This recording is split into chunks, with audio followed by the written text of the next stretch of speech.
Doma Sports Talk Worldwide with some news from the world of boxing. So y'all know what time it is. You ain't in a rush to get concussed, baby.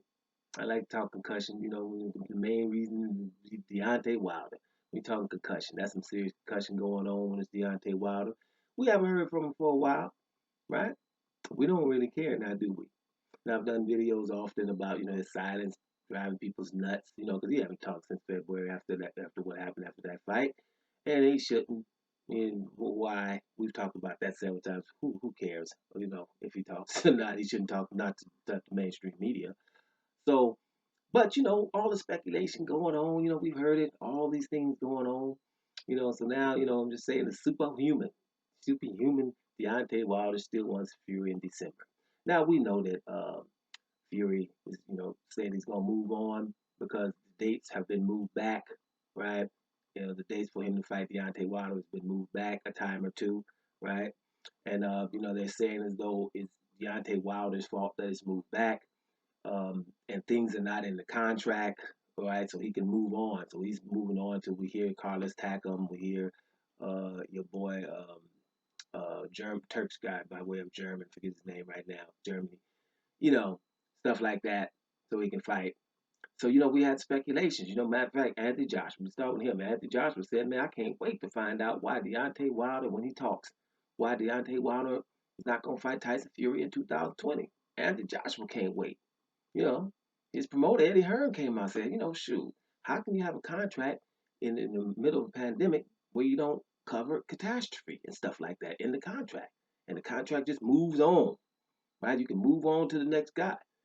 You know, Bob Arum, promoter of Tyson Fury, or one of them, stateside promoter, said he hadn't spoken to Deontay Wilder's team since February, and said, obviously his people haven't read the contract. You know what I'm saying? I haven't read the contract, right? Now, Deontay Wilder's promoter, Shelly Finkel, just, he don't talk that much, like I said, but he just came out and said, hey, we still thinking it's a fight in December, and that's all it's going to be. You know what I mean? That's all it's going to be.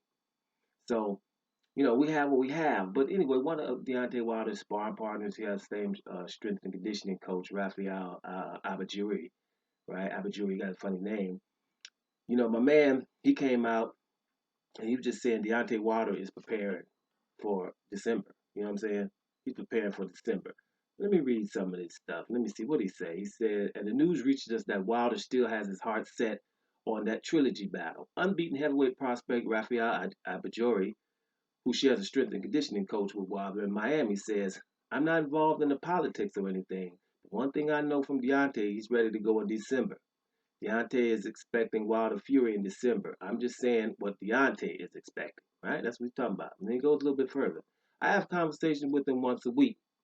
To the best of my knowledge, he will be in that arena wherever that fight takes place. He's an athlete. He's a superhuman athlete in his unique type of body and the way he's carrying himself. So that's it, you know. So if somebody close to Deontay Wilder thinks he's ready for December, you know what I'm saying? But you have speculations that he might retire.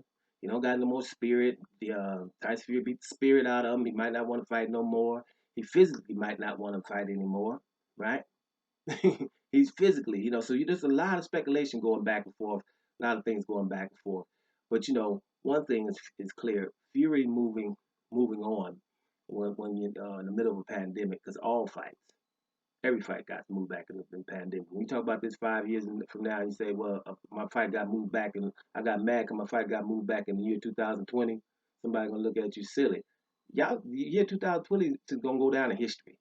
Of course, the fight got pulled back, pushed back a little bit. People trying to get the crowd in the fight, get more people coming in. We're letting it slower and slower, even though we're going through a winter wave. So it's kind of obvious that that's not the case, and it's not Deontay Wilder anyway. But the fight getting moved back to maybe January shouldn't be an issue. And Deontay's waiting for, what does people say? December. So just not December the 19th, maybe a week after or a week before. Who knows what that's supposed to be? But the fight, Fury was able to move on. My issue is there's nobody complaining about Fury moving on, right? Right? We want Deontay Wilder versus Fury. Now, don't we want the trilogy so we can get some closure here, right? Okay, well, because I don't. You guys know I don't. I don't care if Deontay Wilder fights Fury. I want some other things to happen. I will try not to get into that in this video. But if it's gonna be a fight, then it should be them. So the winner of that goes and fights for undisputed between the winner of Kubrat Pulev and Anthony Joshua. Okay, so that's what would be the second best thing that can happen. But no one's complaining about Fury moving on, right? That's an issue. He should be, wait a minute, Fury, you moved on before, right? You had a contract with Deontay Wilder, you had the first fight, right? You went on and moved on and fought two interim fights with Tom Schwartz and Otto Wilder, who nobody knew at that time. You moved on. You had a contract to fight Deontay Wilder in an immediate rematch. Wilder goes on and fights two hard guys in Brazil and Luis the Real King Kong Ortiz, who ain't nobody ever gonna fight, right? That's who he goes to deal with. You deal with Schwartz and Otto Wilder. And make no mistake about it, people. At that point, if you're not upset about Fury moving on, right? Deontay Wilder could have moved on then. As soon as he fought Tom Schwartz, Deontay Wilder could say, "Well, what the hell with you? That's it. I'm done with you. I beat you anyway. You was down more than 10 seconds." He could have moved on then. It was like, okay, so what? People don't like me anyway, so I had a draw with Tyson Fury, or whatever. But he moved on. But no, he's like, I'm gonna fight two hard fights, and then you. That's what happened, right? So make sure that's clear that he could have moved on there, because I think we should be talking about that a little bit more. That Tyson Fury is trying to move on again, and it's no reason right now. Right? You about to move to fight in December the 5th because you want to fight that a easy touch, and then Anthony Joshua. Let's be real, and the fans from both of those guys want that. They're not going to be talking about Deontay Wilder. He won't be worthy of nothing. He never has been worthy, the whole time. So why would he be worthy now? I don't see if Anthony Joshua or Tyson Fury fan say, "Hey, hold up, Fury, you better wait for Deontay Wilder. That's in your contract." So we're not hearing that anyway. But that doesn't mean that that's not right. I think that Fury should be holding up and understanding the situation. And it's not everybody else's fault that he can't stay focused in camp. They want him to stay busy so he doesn't do something silly, right? But that's not everyone else's fault. Everybody else is staying disciplined. So that's just what it is when people are throwing millions at you just to see you get in the ring and do some stuff, right? So that's a part of it, discipline. That's why Floyd Mayweather is who he is. Talk smack, but why everybody's talking smack and throwing money at people in bars and strip clubs and stuff like that. Soon as that tape is over and everybody you're not taping no more. Is that the end of the footage? Cool. I'm running to the gym. Y'all have a good time. That's what was really going on, right? It wasn't really all that stuff that's going on. Floyd had that's discipline, right? And so boxers have to have that. That's a part of the game. A Klitschko and them, we ain't have to worry about them staying, disciplined or focused, right? You ever see a fat Klitschko anytime ever? No, you didn't, did you? That's why they were winning too. Well, no, we're just bigger and all that than everybody. No, people come in here fat and have to use their camps as fat farms, and Klitschko's didn't. Discipline had a lot to do with that.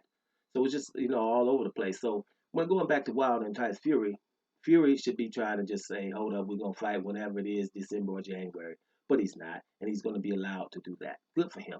But all of this is building the legacy of Deontay Wilder, in my opinion. People, if you're not eating him in 20 years, you're gonna be looking back at this and be like, hey man, shoot, against this little skinny dude, man, unorthodox dude. How many people were dope trying to fight him?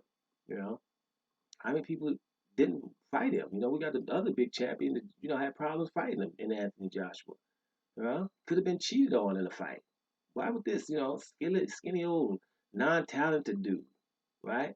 And I'm gonna tell you, his KO percentage, right? When you put his KO percentage with the weight differential, right? Like the how much weight is between him and the guys that he's knocking out.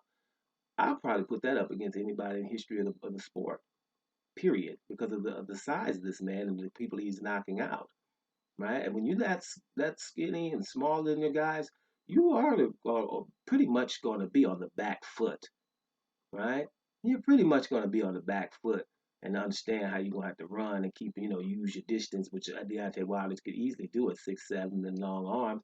He could easily be on the back foot, giving us fights that we don't want to have, or so-called people. Say they don't really want the technical stuff and out there using the jab and staying away from harm, right? No, I'm smaller than you actually, skinny legs and chicken legs, and I'm coming after you and knocking you clean out. Highlight reel on most occasions. So That's legacy, actually. You know what I'm saying? So if Tyson Fury is as good as we saying he's going to go down, let's make sure people Tyson Fury is all that. Wilder's record against him is not that bad. You know what I'm saying?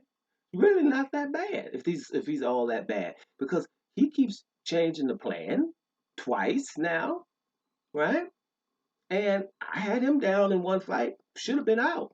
Deontay Wilder could definitely say I won that fight. Had him down twice in a fight. The next fight, he had me down a whole lot of times. So, hey, it's cool. We can roll from that. I can retire on that. Let's make sure that's clear. Because a lot of people just, Deontay Wilder's not this and that. From his standpoint, whatever. And, you put a good documentary on that. You put a good documentary, somebody with one of them voices, James Earl Jones' voice, and do a documentary with some music about Glovegate. It gets mysterious. So that's not bad. His legacy is going to continue to grow. I think that Deontay Wilder don't really have to fight again. In my opinion, he don't have to really do nothing, right? But if Tyson Fury is going to go in another direction, you know what I mean, and everybody's going to agree with him going in another direction, then at the end of the day, so what? But he should be doing what I want him to do. But I ain't gonna mention this in this particular video. But I will say this: what I did say in another video. Deontay Wilder's silence is driving people nuts. Doma Sports Talk worldwide. And I'm out of here, y'all.